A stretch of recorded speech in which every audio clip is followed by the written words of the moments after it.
అనుకున్నాం. So fine. ఇప్పుడు మనం మొదటి సమూయేలు గ్రంథానికి వెళ్దాం. ఓకే, చిన్న ప్రార్థన చేద్దాం. మొదటి సమూయేలు గ్రంథం మనం ధ్యానం చేద్దాం.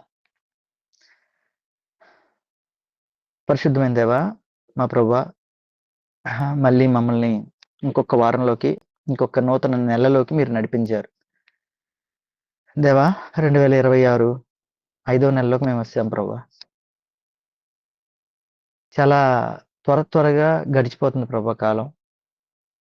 ఒకప్పుడైతే సమయానికి మేము ఏం చేయాలో అర్థం కాక టైం పాస్ అయ్యే పరిస్థితులు లేవు. ఇప్పుడు టైం ఎలా పాస్ అవుతుందో తెలియని పరిస్థితులు మా కళ్ళ ముందు మేము అనుభవిస్తున్నాం దేవా. ఈ రెండిటికి డిఫరెన్స్ ఒకటే నాయన దేవా. అప్పట్లో మనుషుల దగ్గర వారి టైంని వేస్ట్ చేయడానికి ఏమీ లేదు, కానీ ఈరోజు మా దగ్గర మా టైంని వేస్ట్ చేసుకోవడానికి అనేకమైన వస్తువులు ఉన్నాయి. వాటిని బట్టి మేము మిమ్మల్ని దూరం పెట్టుకుని వాటిని దగ్గర పెట్టుకుంటున్నాం దేవా. ఈరోజు అలాంటి పరిస్థితుల్లో అనేక మంది ఉంటే దేవా, ఇక్కడికి వచ్చిన బిడ్డలు మాత్రం మీ స్వరాన్ని వినటానికి, మీ వాక్యాన్ని అర్థం చేసుకోవడానికి వచ్చారు దేవా. వీరిని బట్టి మీకు వందనాలు తెలుపుతున్నాను దేవా. మా అందరినీ మీ యొక్క మాటతో స్వస్థపరచండి, మీ మాటతో మమ్మల్ని బలపరచండి, మీ మాటను మాకు వినిపింప చేయండి. కృప చూపిస్తారని, మీ యొక్క ఆలోచనతో మమ్మల్ని నడిపిస్తారని దేవా. మాట్లాడుతున్న నన్ను మరుగు చేయండి. నాలో ఏమీ లేదు, నాకేమీ రాదు, కేవలం మీ ఆత్మతో నింపి మీరే మాతో మాట్లాడింది. మమ్మల్ని బలపరచండి, స్థిరపరచండి. యేసుక్రీస్తు నామములో అడిగి వేడుకొంచున్నాం తండ్రి, ఆమేన్. వాక్య భాగంలోకి వెళ్ళిపోదాం. దయచేసి అందరూ వచ్చారు కాబట్టి ఒక మాట చెప్తున్నాను. నేను గనక అంటే ఇది గొప్ప కోసం నేను చెప్పట్లేదు, అర్థం చేసుకుంటారని చెప్తున్నా, తప్పుగా భావించకండి ప్లీజ్. నేను చాలా మారు మనసును పొందాను ఈ మధ్య జాగ్రత్తగా మాట్లాడడం కోసం. సో మనకి 7:45 క్లాస్ స్టార్ట్ అవుతుందండి. ప్లీజ్, మీకు పనులు ఉన్నాయి, నేను ఏమి కాదంటలా, ఈ విధంగా రావడం చాలా మంచిది, కానీ ప్లీజ్ సమయానికి వస్తే నేను కొంచెం త్వరగా మనం బైబిల్ స్టడీ చేయొచ్చు. చాలా పుస్తకాలు ఉన్నాయి మన ముందు, జస్ట్ మనం 9వ పుస్తకంలోనే ఉన్నాం. మనకి మొత్తం ఉన్నాయి 66 పుస్తకాలు. ఓకే, వాటన్నిటిని స్టడీ చేయాలి. దేవుని యొక్క ఆలోచనని మనం అర్థం చేసుకోవాలి, మన జీవితాలు మనం కట్టుకోవాలి. సో మీరు త్వరగా వస్తే చాలా ఎక్కువ క్లాస్ని వినడానికి ఉపయోగం ఉంటుంది. రెండోది ఏంటంటే, నేను చివరిలో ఒక పావు గంట Q&A సెషన్ కింద ఇద్దాం అనుకుంటున్నా, కానీ మీరు ఇక్కడ పావు గంట లేట్ అయ్యేటప్పటికి నేను ఆ పావు గంటను కూడా నేను తీసేసుకుంటున్నా. Q&A అనేది ఉండట్లేదు. సో అర్థం చేసుకోండి. 7:45 వచ్చేయడానికి ప్రయత్నించండి. ఒకవేళ బై ఛాన్స్ నేను రాలేదనుకోండి, మీకు మళ్ళీ ఇప్పటి వరకు 9 వరకు మీరు ఉండాలనే కాన్సెప్ట్ ఏమి ఉండదు. నాకు బై ఛాన్స్ సెలవు అంటే నేను ఏమన్నా ఇబ్బందుల్లో ఉండి రాలేకపోతే మీకు మహా అయితే ఒక హాఫ్ అన్ అవర్ కానీ ఎంతో కానీ ప్రేయర్స్ చేసి ఏదైనా టాపిక్ని టీచ్ చేసి వాక్యాన్నే, ఇంకేం కాదు, వాక్యాన్ని బోధించి ముగించేస్తారు. ఎందుకంటే మనం ఒక లైన్లో వెళ్తున్నాం కదా, అందుకని.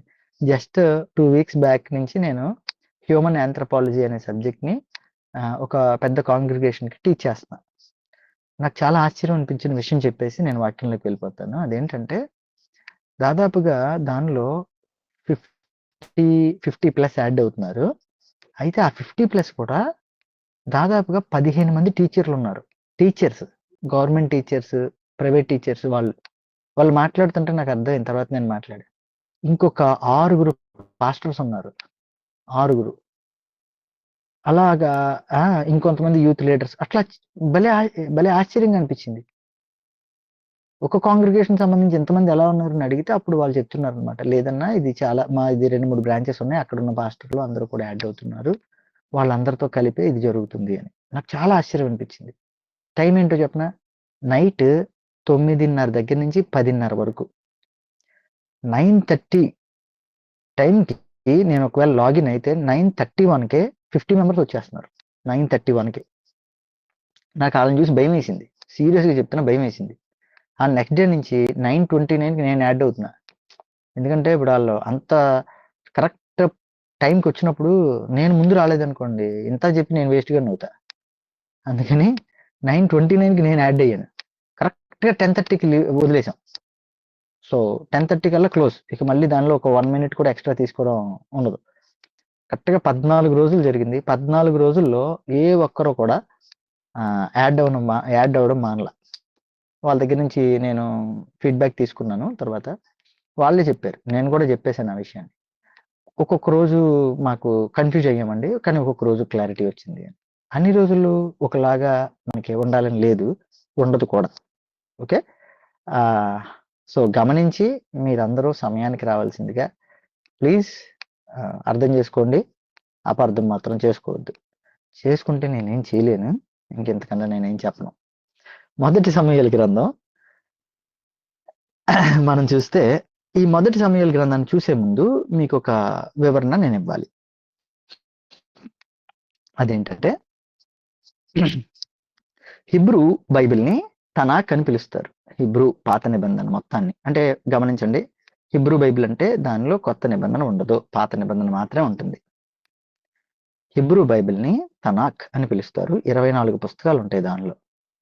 దీన్ని ఏ విధంగా డివైడ్ చేశారో మనం చూడాలి. ఎందుకండి ఇది ఇప్పుడు చూడాలి అంటే, సమూయేలు గ్రంథం మన బైబిల్‌లో తెలుగు బైబిల్ అవ్వచ్చు, ఇంగ్లీష్ బైబిల్ అవ్వచ్చు. మన యొక్క బైబిల్‌లో ఎట్లా ఉంటుందంటే, మొదటి సమూయేలు, రెండో సమూయేలు అని 2 భాగాలుగా ఉంటుంది. కానీ ఇది ఎక్కడి నుంచైతే ఏదైతే గ్రంథంలో లిఖించబడిందో ఆ గ్రంథంలో ఒకే పుస్తకం కింద ఉంటుంది. ఎందుకు అలా ఉంది అని అర్థం కావడానికే ఈ తనాక్ గురించి కొంచెం ఒక 2 నిమిషాలు చెప్పి నేను ముందుకెళ్తా. మొదట తనాక్ పుస్తకం మొత్తాన్ని తనాక్ అంటారు. ఓకే. అయితే దానిలో మొదటి 5 భాగాలు తోరా అంటారనమాట. అది వాళ్ళు చాలా ప్రాముఖ్యంగా భావిస్తారు. ఎందుకంటే మోషే గారు రాశారు. దేవుడు చెబుతున్నప్పుడు మోషే గారు రాసిన గ్రంథం అది. దాన్ని ధర్మశాస్త్రం అని మనం అంటాం కదా! వాళ్ళు కూడా అలాగే దాన్ని ధర్మశాస్త్రం అంటారు. తోరా అంటే చట్టం అని. ఓకే. ఇదిగోండి ఈ 5 భాగాలు దానిలో ఉంటాయి. ఆదికాండం, నిర్గమకాండం, లేవియకాండం అన్నిటిని మోషే గారే రాశారు. ఓకే. తర్వాతది నెవియీం ప్రవక్తలు. ఇదంతా కూడా హిబ్రూ లాంగ్వేజ్ లో ఉన్న పదాలవి. ప్రవక్తల గ్రంథాలు. ప్రవక్తల గ్రంథాలు 2గా డివైడ్ చేశారు వాళ్ళు. ఓకే. ఎలా అంటే పూర్వం ఉన్న బైబిల్‌లో ఎలా డివైడ్ చేశారంటే పెద్ద ప్రవక్తలు, చిన్న ప్రవక్తల కింద డివైడ్ అయ్యి ఉంటది. ఓకే. సో, ఈ పూర్వ ప్రవక్తలు, తర్వాత ప్రవక్తలు అని ఎందుకు వచ్చింది అంటే యెహోషువ, న్యాయాధిపతులు, సమూయేలు, రాజులు. ఇక్కడి వరకు పూర్వ ప్రవక్తల కింద వాళ్ళు లెక్కేస్తారు. ఎప్పుడైతే ఈ రాజుల కాలం ఎండింగ్‌కి వచ్చేసి చెరకు సమయం దగ్గరికి వచ్చిందో ఆ చెర టైంలోనే ఈ చెరకు వెళ్తారు మీరు అని చెప్పిన వాళ్ళు సొలొమోను తర్వాత టైం అని చెప్పొచ్చు క్లియర్‌గా చెప్పాలంటే. సొలొమోను తర్వాత వచ్చిన ప్రవక్తలందరిని కూడా తరువాత ప్రవక్తలు అంటారు. అర్థమైందా? సో, ఈ పూర్వ ప్రవక్తల్లో ఎవరెవరు కనపడతారు? లేకపోతే ఏ ఏ పుస్తకాలు కనిపిస్తాయంటే యెహోషువ పుస్తకం, న్యాయాధిపతులు, సమూయేలు 1, 2 కలిపి ఒకటే పుస్తకం. గమనించాలి. తర్వాత రాజులు 1, 2 కలిపి ఒకటే పుస్తకం. తరువాత ప్రవక్తల్లో యెషయా గారు, యిర్మీయా గారు, యెహెజ్కేలు 12 మంది చిన్న ప్రవక్తలు. ఈ లైన్ కనపడుతది. వీళ్ళందరిని కలిపి ఈ పుస్తకాలన్నిటిని కలిపి ప్రవక్తల పుస్తకాలు అంటారు. నెవియీం ఆ పేరు. ఓకే. తర్వాతది కెటువీం. కెటువీం అంటే రచనలు. దీనిలో ఏ విధంగా ఉంటదంటే చాలా సింపుల్‌గా డివైడ్ చేసి ఉంటాయి. మొదట పద్య గ్రంథాలు. అంటే పొయిటిక్ వేలో ఉండేటట్టుగా ఉంటదది. కీర్తనలు, సామెతలు, యోబు. ఈ 3 కూడా. తర్వాత ఏంటి అంటే పరమగీతాలు, రూతు, విలాప వాక్యాలు, ప్రసంగి, ఎస్తేరు. తర్వాత చరిత్ర గ్రంథాలు కనపడతాయి. దానియేలు, ఎజ్రా, నెహెమ్యా, దినవృత్తాంతాలు. 1, 2 అది కూడా ఒక పుస్తకం కింద ఉంటది. సో, వీటన్నిటిని ఈ విధంగా డివైడ్ చేసింది ఎవరంటే దాదాపుగా క్రీస్తు పూర్వం 1400 సమయం దగ్గర నుంచి ఆ సమయంలో ఇయన్నీ కూడా కాననైజ్ చేశారనమాట. ఒక క్లియర్‌గా ఒక పుస్తక రూపంలోకి తీసుకొచ్చారు. అంతకుముందు చుట్టల రూపంలో ఉండేయి. రౌండ్‌గా చుట్టల రూపంలో ఉండేయి. వాటిని ఓపెన్ చేసి చదివేవారు. తర్వాత దాన్ని టెక్నాలజీ డెవలప్ అయిన దాన్ని బట్టి ఆ తరువాత దాన్ని అంటే ఎలా అంటే పేపరస్ అని ఒక చెట్టు బెరడు నుంచి తీసిన పేపర్ మీద రాసేవారు. పేపర్ కాదు ఒక అంటే మనకి ఇదివరకు తాటి ఆకుల మీద మన ఇండియాలో ఉన్న విధానంలో తాటి ఆకుల మీద రాసేవారు. వాటినే తాళపత్రాలు అనేవారు. అలాగే ఒక పేపరస్ అనే ఒక పేపర్ రిలేటెడ్ దాన్ని ఒక చెట్టు, జమ్మి చెట్టు లాంటిది, జమ్మి చెట్టు కాదు అది, వాటర్ ఏరియాలో ఎక్కువగా పెరుగుతుంది. దాని నుంచి తీసిన దాన్ని పేపర్గా రెడీ చేసి ఒక షీట్స్ కింద పెట్టేసి దాని మీద రాసేవారు. ఆ తర్వాత క్రీస్తు పూర్వం 250-200 టైంలో అప్పుడు అలెగ్జాండర్ రాజు అయ్యాడు. ఆ టైంలో ఈ హిబ్రూ గ్రంథాలన్నిటిని కూడా గ్రీకులోకి మార్చేశాడు. ఆయనే మార్పిచ్చాడు. బైబిల్ని మార్పించలా, అన్ని గ్రంథాలని మార్పిచ్చేశాడు. ఆ టైంలో బైబిల్ని ఎవరైతే అప్పటికే చేతి రాతతో రాసిన వాళ్ళు ఉన్నారో వాళ్ళందరూ కూడా దాదాపుగా ఒక 70 మంది ఈ బైబిల్ని చాలా జాగ్రత్తగా దానిలో ఉన్నదాన్ని వెరిఫై చేసుకుంటూ, పాత విధానాల్లో ఉన్న వాటినన్నిటిని వెరిఫై చేసుకుంటూ రాశారనమాట.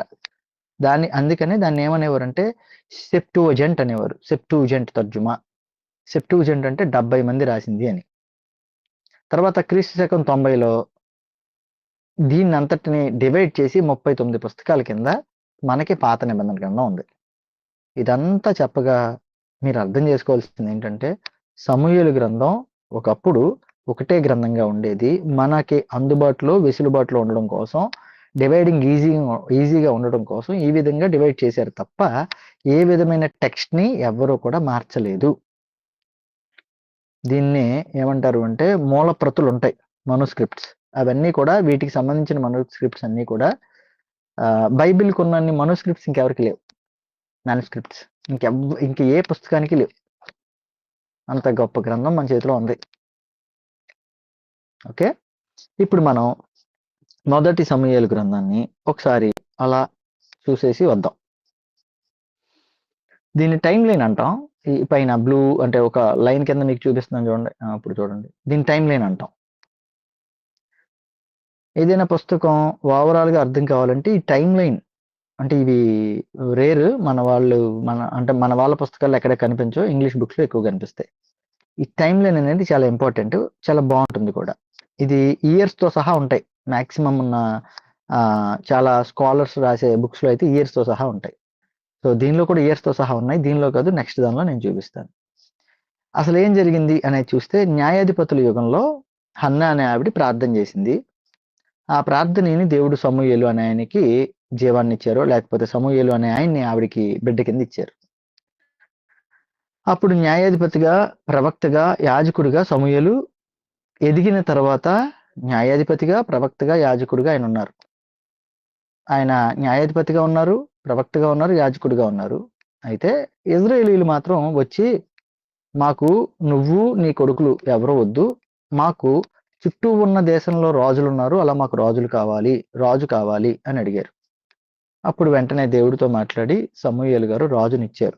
ఆ రాజే సౌలు రాజుగా అభిషేకించబడ్డాడు. సౌలు పరిపాలన టైం లైన్ నేను మీకు చెప్తున్నా. ఓకే, ఆ తర్వాత సౌలు దేవుడు చెప్పినట్టుగా రాజ్య పరిపాలన చేయలే, తాను అనుకున్నట్లుగా చేశాడు. దాన్నే బైబిల్ భాషలో అవిధేయత అంటాం. దేవుడు అనుకున్నట్టుగా పని చేయకపోతే, నువ్వు అనుకున్నట్లుగా పనిచేస్తే దానికి పెట్టే పేరే అవిధేయత. విధేయత కలిగి ఉండటం అంటే దేవుడు అనుకున్నట్లుగా పని చేయడం. అవిధేయత అంటే దేవుడు నీకు చెప్పినట్టుగా కాకుండా, నువ్వు ఉండాలనుకున్నట్లుగా కాకుండా, నీకు నువ్వుగా ఎలా ఉండాలో అలా ఉండటం. అదే పని సౌలు గారు చేశారు. ఇంకంతే. దేవుడు ఏ యొక్క రాజ్యాన్ని ఇచ్చాడో ఆ రాజ్యాన్ని నీ నుంచి దూరం చేసేస్తాను అని చెప్పేశారు. అది అయిన తర్వాత సమూయేలు గారితో మాట్లాడి దావీదు గారికి అభిషేకాన్ని చేయించారు. దావీదు గారు ఆయన యొక్క గొప్పతనం దేవుడు బయలుపరచడం కోసం దావీదుకి గొల్యాతికి యుద్ధం జరిగింది. అది మనందరికీ తెలుసు. ఒక్క రాయితో గొల్యాతిని చంపేశారు. ఆ తర్వాత చాలా సన్నివేశాలు జరిగిన తర్వాత సౌలు యుద్ధంలో మరణించడం జరిగింది. టోటల్గా ఈ పుస్తకంలో స్టార్టింగ్ మీరు చూస్తే సమూయేలు జననంతో, ప్రవక్త యొక్క జననంతో ప్రారంభమవుతుంది, రాజు యొక్క మరణంతో ఎండ్ అవుద్ది. ఓకే, ఆల్రెడీ మీకు ఈ బుక్ గురించి పోయిన వారం కూడా చెప్పాను.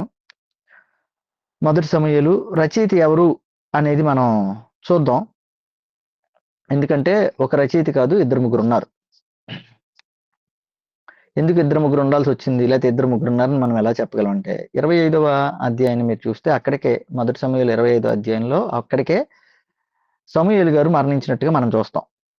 ఆ అధ్యాయంలోనే సమూయేలు గారు మరణించినట్టుగా మనం చూస్తాం. మరి తర్వాత భాగాన్ని ఎవరు రాశారు అంటే నాతాను గారు గాని, గాదు గారు గాని, లేకపోతే యాషారు గ్రంథం అని ఒక గ్రంథం ఉంది. ఇప్పుడు మనం బైబిల్‌లో లేదది.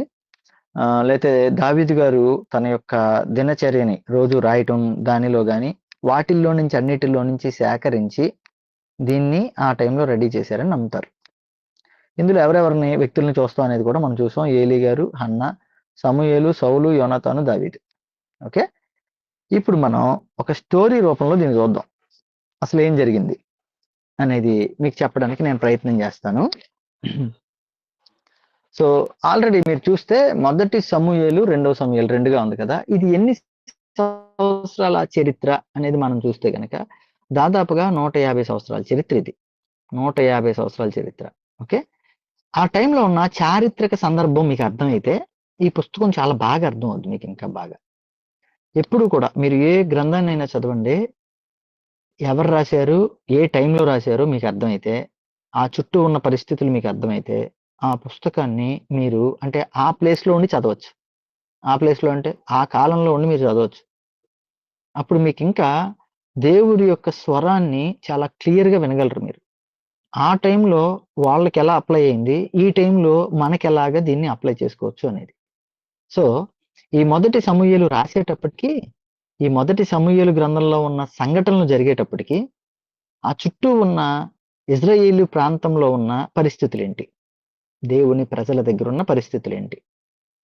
అది మనం ఒకసారి అర్థం చేసుకుందాం. దాదాపు ఇది క్రీస్తు పూర్వం 1100 నుంచి 1000 సంవత్సరాలు. అంటే 100 సంవత్సరాల పాటు జరిగిన చరిత్ర ఈ మొదటి సమూయేలులో ఉంటది.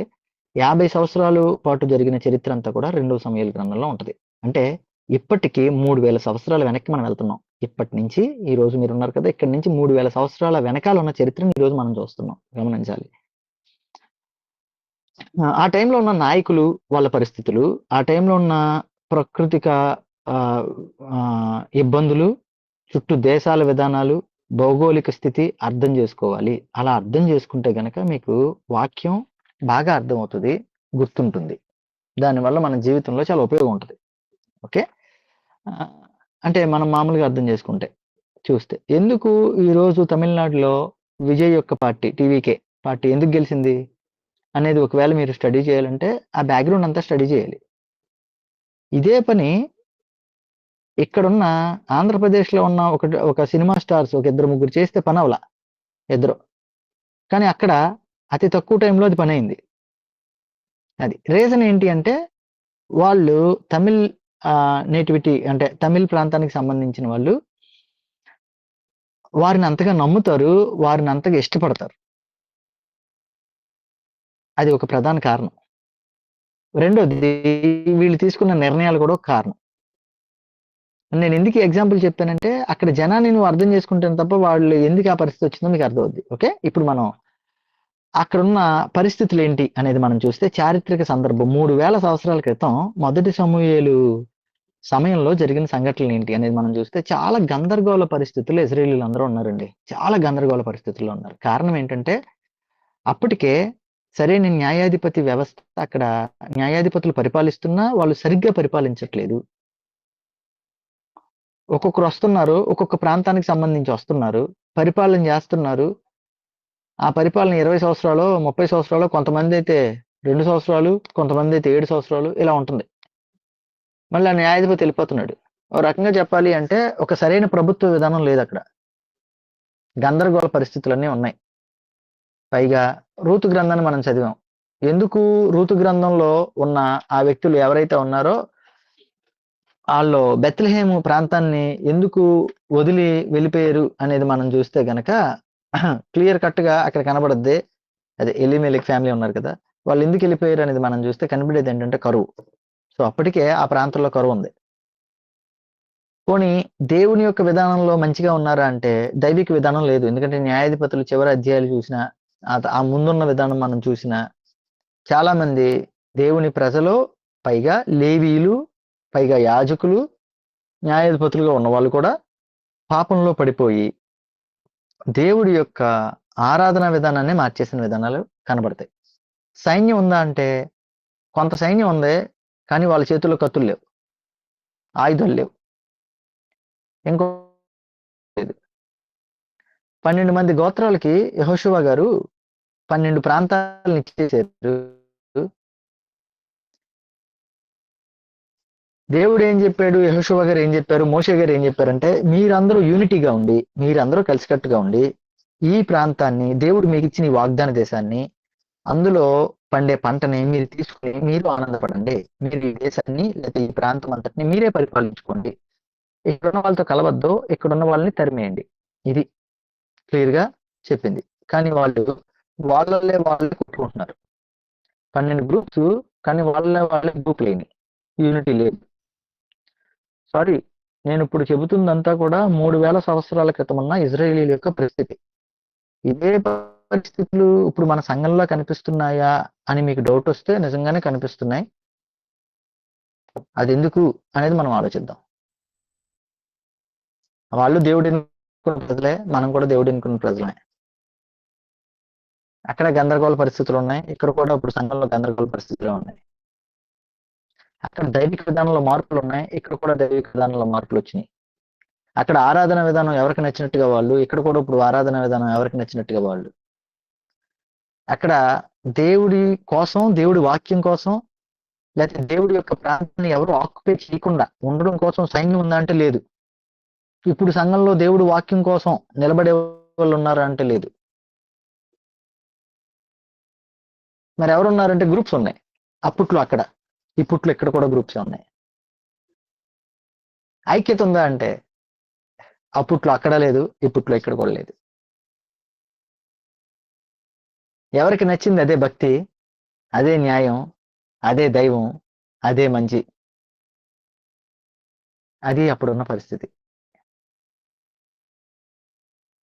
ఇలాంటి పరిస్థితుల్లో ఒక ఆడావిడి ప్రార్థన చేశారు. ఏమని ప్రార్థన చేశారు అంటే, ప్రభువా నాకు పిల్లలు లేరు,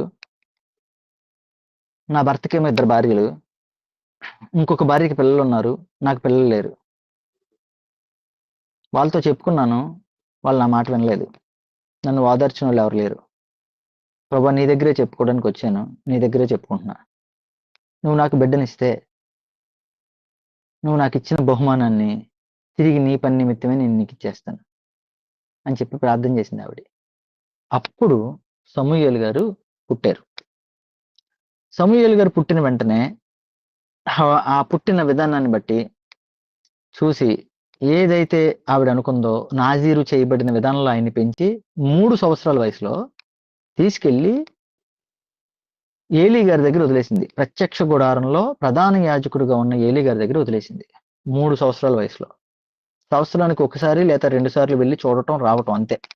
3 సంవత్సరాల వయసులో బిడ్డను వదిలేసింది. ఆ తర్వాత ఒక అద్భుతమైన కీర్తన రాసింది ఆవిడ. అదే 2వ అధ్యాయంలో మనం చూస్తాం.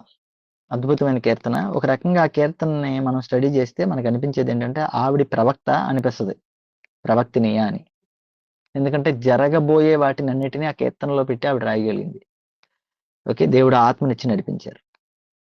సో ఇది జరుగుతుంది. దాదాపుగా సమూయేలు గారు అక్కడికి వెళ్ళారు 3 సంవత్సరాల వయసులో. ఓ 10 సంవత్సరాలు గడిచింది. దాదాపుగా ఈయనకి 13 సంవత్సరాల వయసు వచ్చింది. ఈ 13 సంవత్సరాల వయసు వచ్చేటప్పటికి ఏలీ గారికి కుమారులు ఉన్నారు, 2 కుమారులు. వీళ్ళిద్దరూ ఏం చేస్తున్నారు అంటే వాళ్ళని చూస్తూనే పెరిగాడు ఈయన. సమూయేలు గారు వాళ్ళని చూస్తూనే పెరిగారు. ఒకవేళ అన్న అన్నారా లేకపోతే ఏమన్నారో మనకు తెలియదు, కానీ వాళ్ళని చూస్తే పెరిగారు.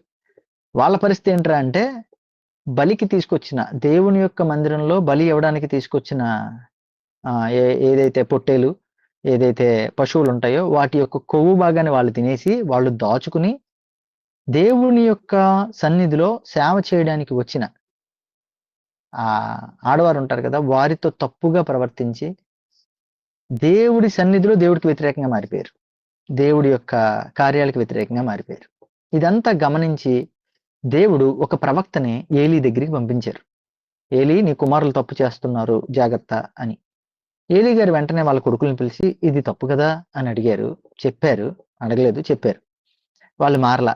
అంతలోకి దేవుడు ఫిలిస్తీన్లు యుద్ధానికి వచ్చేటట్టుగా చేశారు. ఫిలిస్తీన్లు అందరూ యుద్ధానికి వచ్చారు ఇజ్రాయెల్ దగ్గరికి, ఇజ్రాయెల్ ప్రాంతానికి. వెంటనే ఇజ్రాయేలీలు చాలా బలంగా 4,000 మంది సైన్యం వెళ్ళిపోయారు. అప్పటికే చెప్పాను కదా, ఈ సైన్యం దగ్గర సరైన ఆయుధాలు లేవు, సరైన సైన్యం కూడా కాదని. అందుకే ఈ 4,000 మంది చచ్చిపోయారు. వెంటనే భయం వేసింది వాళ్ళకి, అక్కడ ఉన్న వాళ్ళందరికీ. దేవుడి ప్రజలై ఉన్న మనం ఫిలిస్తీన్ల చేతిలో చచ్చిపోయాం. కారణం ఏంటి? బాగా ఆలోచించి యాజకులది లేకపోతే ఆ యాజక ధర్మాన్ని నిర్వర్తిస్తున్న వాళ్ళది తప్పు అనుకోలే. సైన్యాన్ని తప్పు, సైన్యం సరిగ్గా లేరు అనుకోలే. మంద తప్పు, మనం సరిగ్గా లేము అనుకోలే. ఏమనుకున్నారంటే అసలు చాలా పెద్ద తప్పు చేసాం మనం, మన దగ్గర మందసం లేదు అందుకు ఓడిపోయాం అనుకున్నారు. వెంటనే మందసం ఉంటే గెలుస్తాం కదా అని నిర్ణయానికి వచ్చారు. చాలా విచిత్రం చూడండి. మనం ఓ చిన్న భాగాన్ని మనం స్టడీ చేసి మనం ముందుకెళ్ళిపోదాం. విచిత్రం ఏంటంటే వాళ్ళల్లో ఏముంది ఏం లేదు చూసుకోలే. ఏ విధంగా ఉండాలి, ఏ విధంగా ఉండకూడదు అంటే స్వపరీక్ష చేసుకోలే. స్వపరీక్ష చేసుకోలేదు. స్వపరీక్ష చేసుకోకుండా పరీక్షకి వెళ్ళారనమాట. ఇది ఎట్లా ఉంటదంటే 10th క్లాస్‌లో పిల్లలు, ఇంటర్ పిల్లలు వీళ్ళు ఉంటారు కదా! ఆడు సంవత్సరం అంతా చదవడు. చివరికి వచ్చేటప్పటికి పాస్టర్ గారి దగ్గరికెళ్ళి ప్రార్థన చేపించుకుంటానంటాడు. లేకపోతే అప్పటికప్పుడు ఉపవాసం ఉంటానంటాడు. అన్నీ చేస్తానంటాడు. పెన్ పట్టుకొని ప్రార్థన చేపించుకొని పరీక్షకెళ్తాడు. ఆడు ఫెయిల్ అయిపోతాడు. ఆడు మళ్ళీ బయటకొచ్చిన తర్వాత అనేదేంటంటే, అస్సలు దేవుడిని నేను నమ్మనన్నా ఇంకెప్పుడు. వేస్ట్ అన్నా. ఏంటన్నా? నేనంత ప్రార్థన చేశాను. ఉపవాసం ఉన్నాను. మా పాస్టర్ గారు ప్రార్థన చేశారు. పెన్నట్టుకెళ్ళాను. పెన్నకి కూడా ప్రార్థన చేపించాను. అయినా గాని నేను ఫెయిల్ అయిపోయాను. ఇంగో ఈటైపోయా. అప్పుడు మంచం పట్టుకెళ్లారాళ్ళు. మందసం ఎందుకు పట్టుకెళ్లాల్సొచ్చిందంటే, యెరికో ప్రాంతం పెద్ద పెద్ద గోడలున్నాయి. వాటిని కూలగొట్టాలి అన్నప్పుడు దేవుడు చెప్పిన ప్లాన్ ఏంటంటే, "అరె బాబు మీరు మందసం పట్టుకొని చుట్టూ తిరగండని." దేనికి ఆ ప్లాన్ అక్కడ చెప్పాడు దేవుడు? ఆలోచించాలిగా కనీసం. అబ్బే! ఆలోచించలా. ఆచరించారు. మన బుర్రలో సరైన ఆలోచన లేకుండా ఒక పనిని చేస్తే అది ఆచారం అవుతుంది. గుర్తుపెట్టుకోండి. మన బుర్రలో అంటే మన హృదయంలో, మన ఆలోచనలో సరైన ఉద్దేశం లేకుండా, అవగాహన లేకుండా ఒక పని చేయడం ఒక రకంగా మూఢనమ్మకము, ఆచారము అవుతుంది. వాళ్ళదే చేశారు. మందసాన్ని పట్టుకొని ఎళ్లారు. ట్విస్ట్ ఏంటో తెలుసా?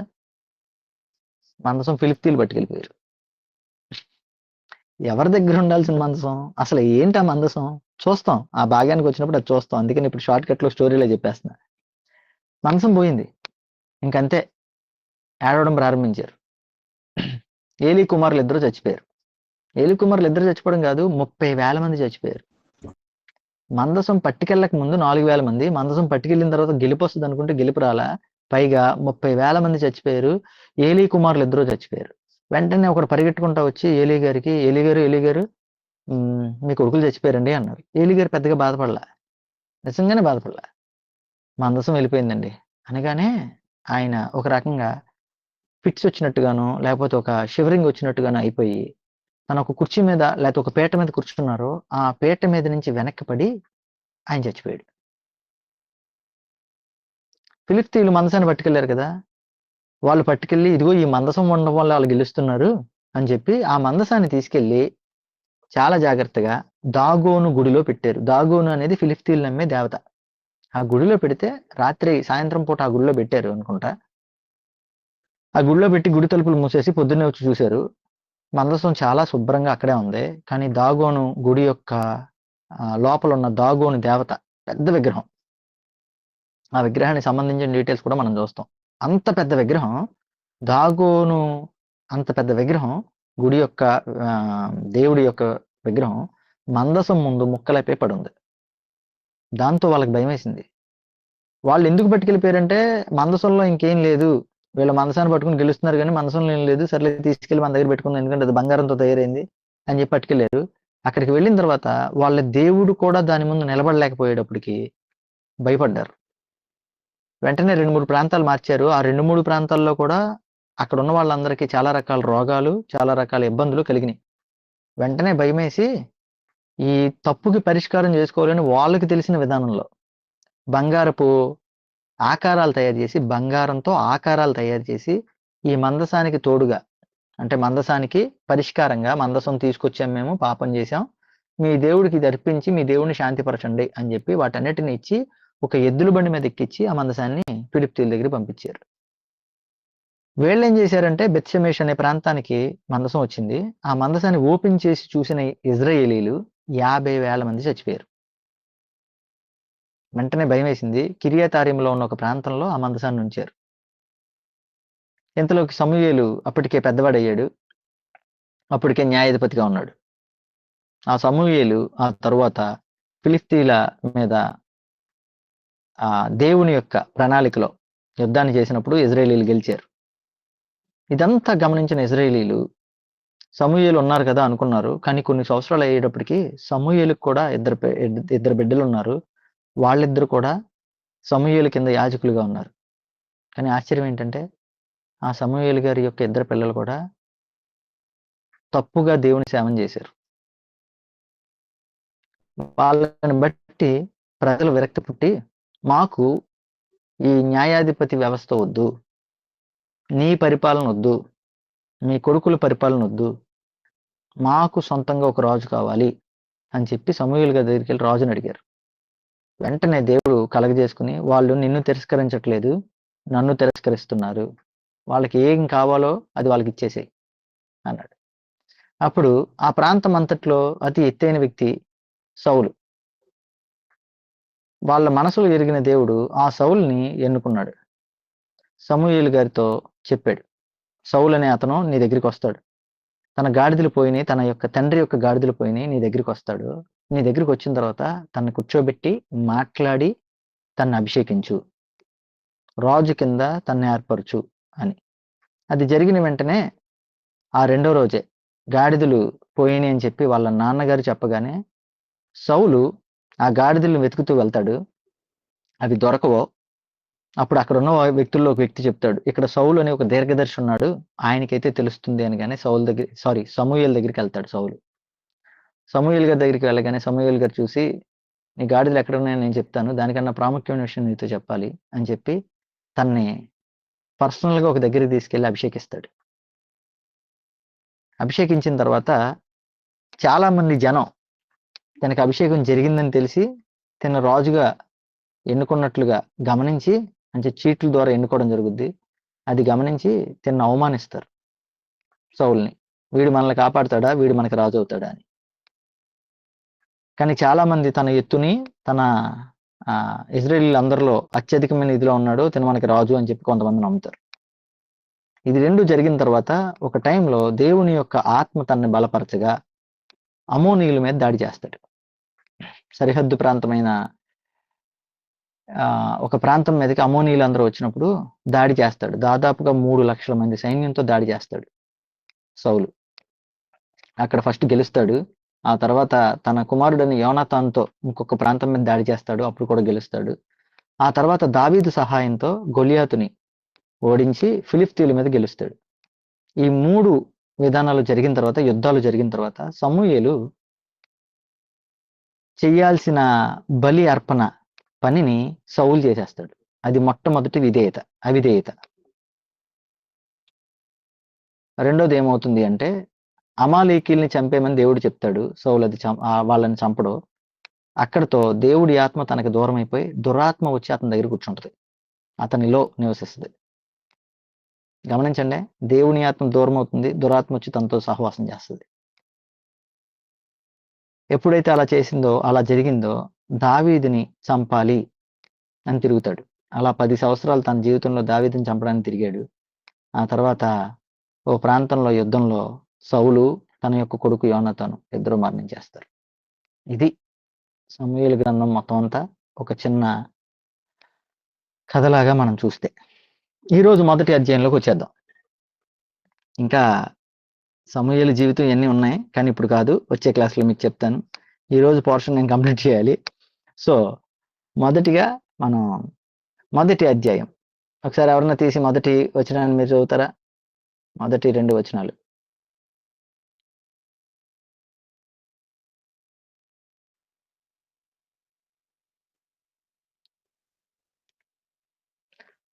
కరెక్ట్గా 15 నిమిషాలు ఉంది. ఈ 15 నిమిషాల్లో మనం ఈ యొక్క మొదటి సమూయేలులో మొదటి అధ్యాయం నుంచి ఏం పాఠం నేర్చుకుంటామో అది నేర్చుకుందాం. ఓకే. దయచేసి మొదటి సమూయేలు 1వ అధ్యాయం 1, 2, 3. ఎఫ్రాయిము మన్యమందు చదవండి సిస్టర్ మీరు. ఎఫ్రాయిము మన్యమందు రామతయిం సోన్ ఫీము పట్టణపువాడు ఒకడిండును. అతని పేరు ఎల్కానా. అతడు ఎఫ్రామీయుడైన సూపునకు పుట్టిన తోహు కుమారుడైన ఎలీహునకు జననమైన యెరోహాము కుమారుడు. అతనికి 2 భార్యలుండిరి. వీరిలో ఒక దాని పేరు హన్నా, రెండవ దాని పేరు పెనిన్నా. పెనిన్నాకు పిల్లలు కలిగిరి గాని హన్నాకు పిల్లలు లేకపోయిరి. ఇతడు షీలోహునందున చాలు మనం గమనిస్తే ఈ స్టోరీ మనకి చాలా వరకు తెలిసే ఉంటది. అయినా కానీ నేను మళ్ళీ సింపుల్ గా షార్ట్ కట్ లో మీకు చెప్పడానికి ప్రయత్నం చేస్తాను. ఈయన ఒక లేవీయుడు. ఆ లేవీయుడికి 2 భార్యలు ఉన్నారు. వాస్తవంగా ధర్మశాస్త్ర విధానంలో బహుభార్య విధానం అనేది తప్పు. మరి దావీదు గారికి ఉన్నారుగా, తర్వాత ఉన్న మిగిలిన వాళ్ళకు ఉన్నారు కదంటే తప్పే, డౌటే లేదు. ధర్మశాస్త్రంలో క్లియర్ గా ఉన్నమాట. లేవీయులకు రాసిన లేవియా కాండంలో కానీ తర్వాత వాటిలో మనం చూసిన ద్వితీయోపదేశ కాండంలో కూడా మోషే గారు చెప్తారు బహుభార్య విధానం అనేది తప్పు. కానీ ఇక్కడ లేవీయుడు అయ్యుండి ఆయనకి 2 భార్యలు ఉన్నారు. ఫెనిన్నా అనే ఆవిడ్ని ఎక్కువగా ప్రేమించలేదు, కానీ ఆవిడికి ఎక్కువ మంది పిల్లలు ఉన్నారు. హన్నాని బాగా ప్రేమించారు, కానీ హన్నా గారికి పిల్లలు లేరు. సేమ్ సన్నివేశం మనకి అబ్రహాం గారి జీవితంలో కనిపిస్తుంది. ఇలాంటి సన్నివేశం యాకోబు గారి లైఫ్ లో కూడా కనిపిస్తుంది. 2 విధానంలోనూ కనిపిస్తుంది. అంటే బహుభార్యలు ఉండటం గమనించండి. వాళ్ళిద్దరిది అబ్రహాం గారు అవ్వచ్చు, యాకోబు గారు అవ్వచ్చు, ఇస్సాక్ గారు అవ్వచ్చు, వీళ్ళ విధానాలు ఏంటంటే ధర్మశాస్త్రానికి ముందు. ఇప్పుడు మనం చదివేది ధర్మశాస్త్రం తరువాత. రూల్స్ లేక ముందు, రూల్స్ వచ్చిన తర్వాత. ఈ 2 డిఫరెన్స్ లో మీరు గమనించాలి. ఓకే. ఫెనిన్నా అనే ఆవిడకి ఎక్కువ మంది పిల్లలు ఉన్నారు, హన్నా గారికి పిల్లలే లేరు. సో ఫెనిన్నా అనే ఆవిడ ఆటోమేటిక్ గా ఏం చేసింది అంటే హన్నాని ఒక రకంగా టార్చర్ చేసింది. ఎందుకంటే ఇప్పటికైనా అప్పటికైనా ఎప్పుడైనా కానీ 3000 సంవత్సరాల క్రితం మనం చరిత్ర మనం చదువుతున్నాం. అయితే 3000 సంవత్సరాల క్రితమైనా ఇప్పుడైనా మాక్సిమం ఆడవాళ్ళందరికీ కూడా వారు ఆడవారు అవ్వచ్చు, మగవారు అవ్వచ్చు, వివాహం అయిన తర్వాత ఒక వివాహ బంధంలో ఉన్న తర్వాత వెంటనే మనం ఆశించేది బిడ్డలు ఉన్నారా లేదా అనేది. బిడ్డలు ఒకవేళ పుట్టకపోతే ఇప్పటికి కూడా మనం చాలా అవమానంగా బాధపడతాం. ఇప్పుడే అలా ఉంటే అప్పట్లో ఇంకెలా ఉండుంటది? బిడ్డలు లేరు అంటే దాని అర్థం ఏంటి అంటే ఆ టైంలో వీళ్ళు శాపగ్రస్తులై ఉంటారు, దేవుడు వీళ్ళని ఎన్నుకోలేదు, లేకపోతే దేవుడు వీళ్ళ యందు లేడు, అట్లా వాళ్ళు నమ్మేవారు అనమాట. ఒక దురదృష్టానికి ఒక నిదర్శనంగా నమ్మేవారు. ఇప్పటికి కూడా అలాగే నమ్ముతారు అనేక సంస్కృతుల్లో. అలాంటి పరిస్థితి. హన్నా గారు భర్త దగ్గర ఏడ్చింది. భర్త దగ్గర ఏడిస్తే భర్త ఒక అద్భుతమైన మాట అన్నాడు. పిల్లలు ఎందుకు నీకు, నేనున్నాను కదా నీకు, నేనే గొప్ప నీకు, నేనున్నాను కదా అని చెప్పి అన్నాడు. వెంటనే వెళ్ళి షీలోహులో ఉన్న మందిరంలో ఏడ్చింది. ఆ మందిరంలో అలా ఏడవటాన్ని బట్టి ఏలీ గారు చూశారనమాట. ఆ మందిరంలో ఏడుస్తూ ఉన్నారు, ఈవిడ్ని గమనించారు. ఏడుపు కనబట్టలా, నోరు మెదలట్లా, అయినా కానీ ఊగుతుంది ఈవిడేదో మద్యం తాగి వచ్చి ఉంటది, ద్రాక్షరసాన్ని తాగి వచ్చి ఉంటది అని చెప్పి వెంటనే చాలా అసహనంగా తిట్టడం ప్రారంభించారు. మీరు గమనిస్తే 13వ వచనం తమ్ముడు ఎవరు పెట్టారు. ఆమె పెదవులు మాత్రము కదులుచుండి ఆమె స్వరం వినబడకయుండెను గనుక ఏలి ఆమె మత్తురాలై ఉన్న దనుకొని. సో ఇక్కడ జరిగింది ఏంట్రా అంటే భర్త దగ్గర ఏడ్చింది, నేనున్నాను కదా నీకు చాలని చెప్పాడు ఆయన. మందిరంలో ఏడిస్తే మద్యం మత్తులో ఉన్నదేమో అనుకున్నారు అక్కడ ఉన్న యాజకుడు. ఫైనల్ గా ఆవిడ ఏం చేసిందంటే దేవుడి మందిరంలో ప్రార్థించింది. దేవుడి దగ్గర చాలా క్లియర్ గా ప్రేయర్ చేసింది. చాలా క్లియర్ కట్ గా ప్రార్థన చేసింది. ఏమనంటే ప్రభా, నా పరిస్థితి ఇది, నాకున్న సమస్య ఇది మనుషుల చేతిలో ఉంచేది కాదు, మనుషులు తీర్చేది కాదు, తీర్చాల్సింది నువ్వే. నువ్వు ఈ సమస్య తీరిస్తే, నాకు ఎవరినైతే నువ్వు ఇస్తున్నావో, నువ్వు నా సమస్యను తీర్చడానికి నువ్వు ఏ బహుమానాన్ని ఇస్తున్నావో ఆ బహుమానాన్ని నేను మళ్ళీ తిరిగి నీకే ఇచ్చేస్తా, దాచుకోను, ఉంచుకోను, పూర్తిగా బహుమానం నీకు ఇచ్చేస్తా అని చెప్పి ప్రార్థన చేసింది. దేవుడు ఆ ప్రార్థన ఆలకించాడు. ఆ ప్రార్థనకి తగిన ప్రతిఫలమే సమూయేలు అనే ఒక గొప్ప ప్రవక్త, ఒక గొప్ప యాజకుడు, ఒక గొప్ప న్యాయాధిపతి. మీరు గమనించారా? బైబిల్‌లో ప్రవక్తగాను, యాజకుడుగాను, న్యాయాధిపతిగాను 3 పోస్టుల్ని ఒకే ఆయన చేసింది ఒకే ఒక వ్యక్తి, ఆయనే సమూయేలు. ఆయన ఒక్కయనే ఇద్దరు రాజుల్ని, ప్రాముఖ్యమైన ఇద్దరు రాజుల్ని అభిషేకించాడు ఆయన. ఈయన ఒక్కయనే. సో, ఆయన గురించే మనం తెలుసుకోబోతున్నాం. వాళ్ళ అమ్మగారి స్టోరీయే ఇది. ఇప్పుడు చూద్దాం. ఏం నేర్చుకోవచ్చు? కరెక్ట్ ఇంకో 10 నిమిషాలే ఉంది. ఏం నేర్చుకోవచ్చు దీనిలోంచి మనం పాఠం? అంటే మన పరిస్థితి మనుషులకి చెప్తే వాళ్ళందరూ ఉపయోగపడని, పనికిరాని సలహాలు మనకిస్తారు. దేవుడితో చెప్తే పరిష్కారాన్ని ఇస్తాడు. గమనించండి. మనుషులతో చెప్తే ఉపయోగపడని, అర్థం కాని పరిష్కారాన్ని ఇస్తే, దేవుడితో చెప్తే చాలా క్లియర్‌గా దానికి పరిష్కారాన్ని ఇచ్చి మనల్ని బలపరుస్తాడు. మనం రివర్స్ మనుషులతో చెప్తాం. దేవుడితో చెప్పడానికి ఆలోచిస్తాం. దేవుడితో లోపల ఒకటి పెట్టుకుని బయట కూడా చెప్తాం. మన ప్రార్థన కూడా క్లియర్‌గా ఉండదు. చూద్దాం దాన్ని కూడా. ఫస్ట్‌ది మనం చూడాల్సింది ఏంటంటే, హన్నా విషయంలో అందరూ అపార్థం చేసుకున్నారు. భర్త దగ్గర ఏడ్చింది. అపార్థం చేసుకున్నాడా లేదా? యాజకుడి దగ్గర ఏడ్చింది. యాజకుడు అసలు ఈవిడి మందేసుందేమో అనుకున్నాడు. అపార్థం చేసుకున్నాడు. కానీ ఒకే ఒక్కరు అర్థం చేసుకున్నారు. మనుషులు అపార్థం చేసుకుంటారు. దేవుడు మాత్రమే మనల్ని అర్థం చేసుకుంటాడు. సేవకులు కూడా అర్థం చేసుకోరండి. వాళ్ళు కూడా మనుషులే. ఎంతలా మీకు కనిపించుండొచ్చు పైకి. ఇంపాసిబుల్. సేవకులు కూడా అర్థం కాదు నీ పరిస్థితి. మన ఏడుపు మనుషులకి ఎలా ఉంటదంటే, మనుషులకి ఏంటి ఇంత చిన్న సమస్యే గదా! ఇదే గదా పెద్ద విషయం ఏంటి? దీనికి పెద్ద ఫీల్ అయిపోతాడు ఈడు. అలా ఉంటది ఆళ్ళకి. కానీ పడతను నీకే తెలుసు నీ పరిస్థితి ఏంటో. దయచేసి మనుషుల దగ్గర ఏడవద్దు. మనుషుల దగ్గర ఏడవద్దు. నీ ఏడుపు ఏదున్నా, నీ బాధ ఏదున్నా దేవుడితో చెప్పేసేయ్ అంతే. ఆయన చూసుకుంటాడు. ఆయన చూసుకుంటే ఇంకెవరో చూసుకోవాల్సిన అవసరం లేదు.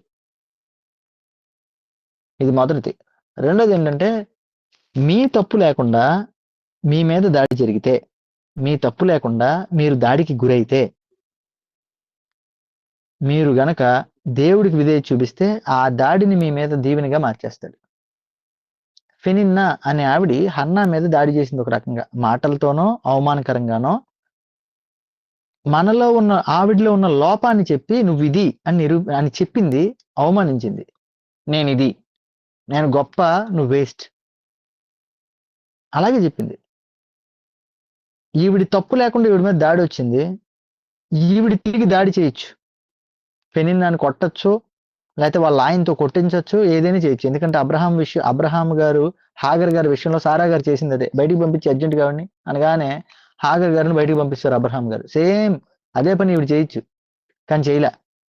చాలా క్లియర్ గట్టగా ఆ విధానాన్ని అంతా కూడా దేవుడితో చెప్పేసింది, విధేయత చూపించింది.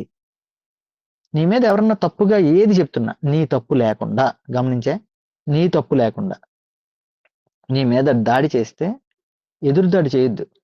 ఎదురు దాడి అసలు చేయొద్దు.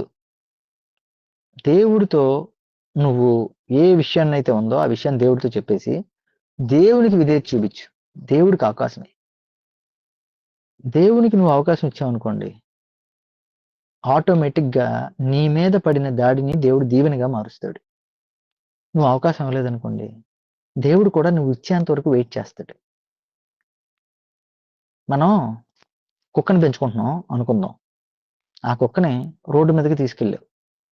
దేనికి? అదేదో 1 and 2 కంప్లీట్ చేద్దని.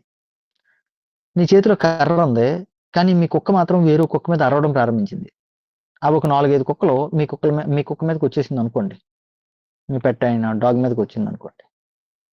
ఇదేం చేయాలి తెలుసా? అరవడం మానేసి మీ వెనక్కి వచ్చి దాక్కోవాలి. లేకపోతే మీ చేతిలో కర్ర ఉంది కాబట్టి నా ఓనర్ నా దగ్గర ఉన్నాడని మన వెనక్కో మన కాళ్ళ దగ్గరకో రావాలి. అప్పుడు అది ఏమవుద్దంటే, మన చేతిలో ఉన్న కర్రని ఎదుటిగా ఉన్న కుక్కలకు చూపించి వాటిని భయపెట్టి తరిమేస్తాం. ఇది చాలా సేఫ్‌గా ఉంటది. లేదని ఇదే తీసుకుంటే ఇది పరిగెట్టుకుంటా వాటి వెనకాల వెళ్తే నేను పరిగెట్టలేను కదా! మనం పరిగెట్టలేం కదా! దాన్ని రక్షించలేం కదా! ఆలోచించండి ఒకసారి. కొన్నిసార్లు మనం ఇట్లాగే బిహేవ్ చేస్తాం.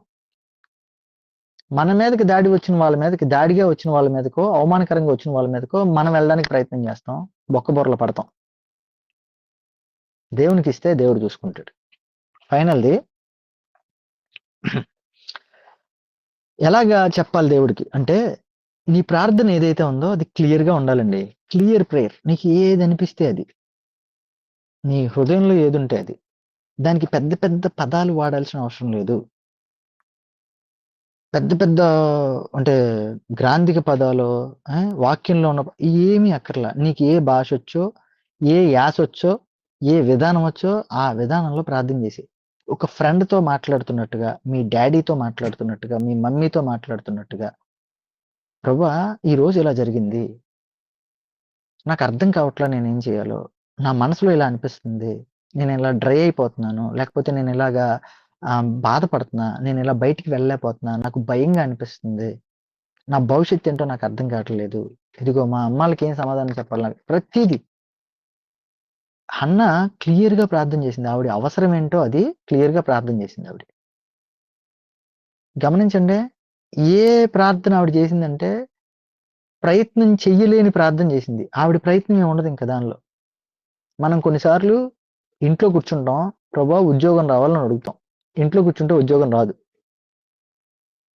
దానికి ప్రార్థన ఉండాలి, ప్రయత్నం కూడా ఉండాలి. కానీ హన్నా గారి విషయంలో మనం గమనిస్తే ఆవిడకున్న ప్రాబ్లంకి మనుషుల దగ్గర నుంచి సొల్యూషన్ రాదు. మనుషులు దాన్ని సాల్వ్ చేయలేరు. దేవుడి ద్వారా మాత్రమే సాధ్యమవుతుంది. అందుకే దేవుడి దగ్గరికి వెళ్ళింది. దేవుడి దగ్గర చాలా క్లియర్గా చెప్పేసింది, ప్రభువా నా అవసరం ఇది, ఆ బహుమానాన్ని నువ్వే ఇవ్వాలి, ఆ గర్భఫలాన్ని నువ్వే ఇవ్వాలి, ఇది మనుషుల వల్ల సాధ్యం కాదు. ఎప్పుడైతే ఇస్తారని నమ్మకం కలిగిన తర్వాత ఆవిడ చాలా క్లియర్గా విశ్వాసంతో చేసిన పని ఏంటో తెలుసా, నేను కొంచెం దాచుకుంటాను ప్రభువా, కొంచెం నీకు ఇస్తానని చెప్పలా. గమనించండి, ఇది కానుకల గురించి నేను మాట్లాడిన, అసలు కానుకల గురించి కాదు. కొంచెం దాస్తాను, కొంచెం ఇస్తాను అని చెప్పలా. 6 నెలలు నా దగ్గర ఉంటాడు సమూయేలు, 6 నెలలు నీ దగ్గర ఉంటాడు అలా చెప్పలేదు. త్యాగపూరితంగా ఒక మాట చెప్పేసింది, ప్రభువా నువ్వు ఇచ్చిన బహుమతి నీకే ఇచ్చేస్తాను. బహుమానం ఇచ్చిన తర్వాత, దేవుడు ఆ బహుమానాన్ని ఇచ్చిన తర్వాత తిరిగి దేవునికే అర్పించి అప్పుడు ఆరాధన చేసిందండి ఆవిడ. అప్పుడు కీర్తన రాసింది. 2వ అధ్యాయం అదే.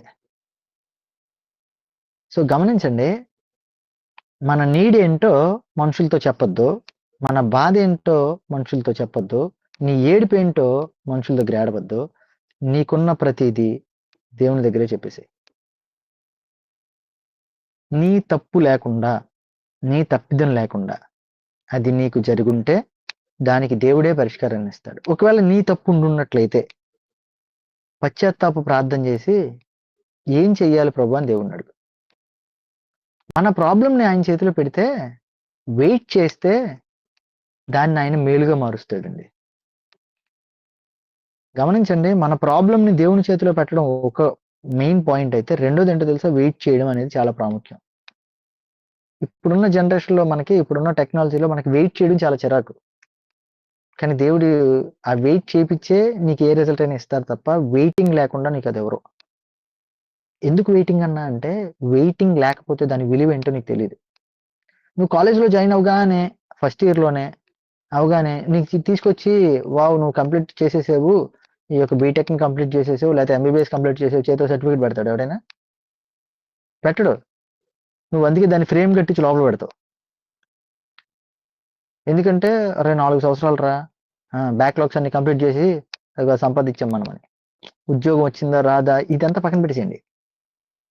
ముందు దాన్ని సంపాదించాలి అంటే అంత వెయిటింగ్ అవసరం, దానికి అంత విలువ ఉంటుంది. అలాగే మన లైఫ్లో కూడా దేవుడు విలువైన దాన్ని ఇవ్వడానికి నేను వెయిట్ చేపిస్తాను.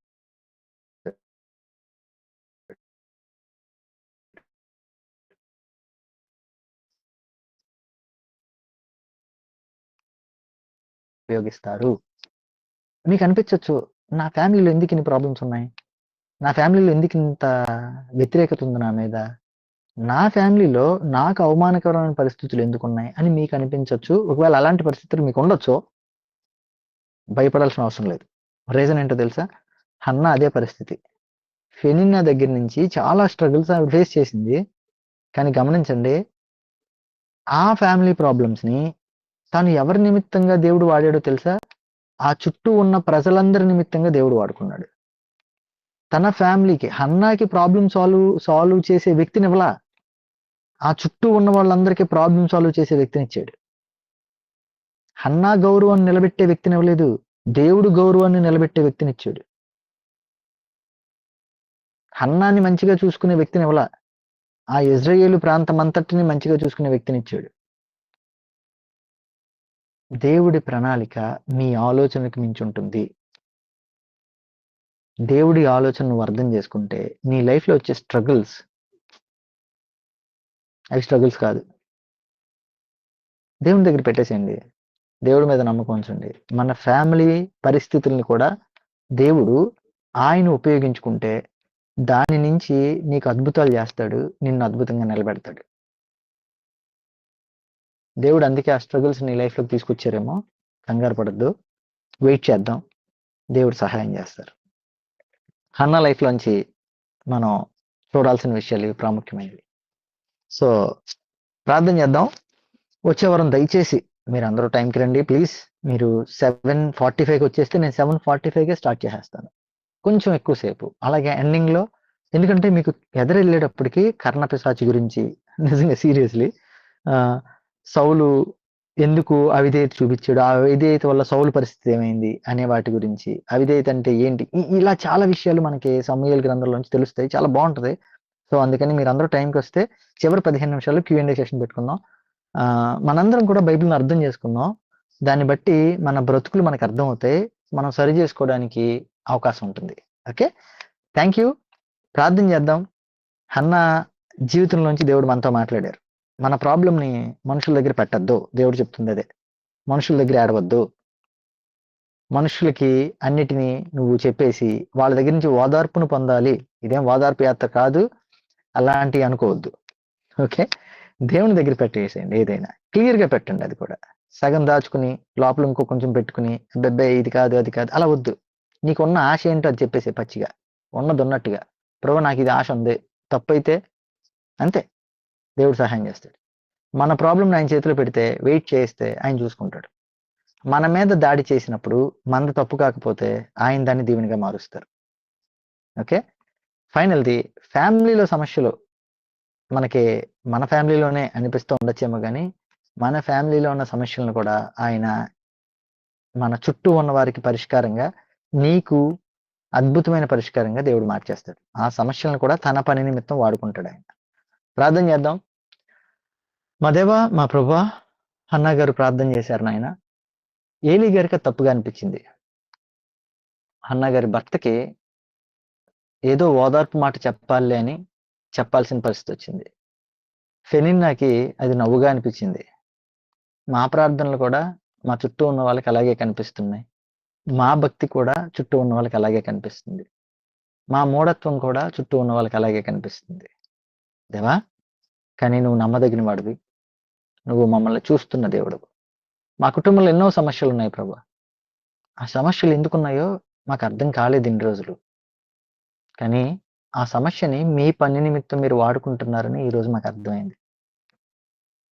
దేవా, దయచేసి వాటిని అర్థం చేసుకుని మమ్మల్ని మేము సరి చేసుకుంటూ, మా మీద దాడి చేసిన వారి మీద ఎదురు దాడి చేయకుండా మీ యందు విధేయత కలిగి మౌనంగా అది భరిస్తూ, మీ యొక్క ప్రణాళిక నిమిత్తంగా, మీ యొక్క రిజల్ట్ నిమిత్తంగా మేము వెయిట్ చేసే భాగ్యాన్ని మాకు ఇవ్వండి. అటు ఆలోచన ఇవ్వండి, మీ శక్తితో మమ్మల్ని నింపండి. వచ్చిన ప్రతి ఒక్కరితో మీరు మాట్లాడారు ప్రభా. ఎవరెవరు ఏ ఏ పరిస్థితుల్లో ఉన్నారో ఆ పరిస్థితులన్నిటిలోనూ వారికి బలహీనతలు తొలగించి బలం మీరై నిలబడండి ప్రభా. మీరే తోడుండి నడిపించండి.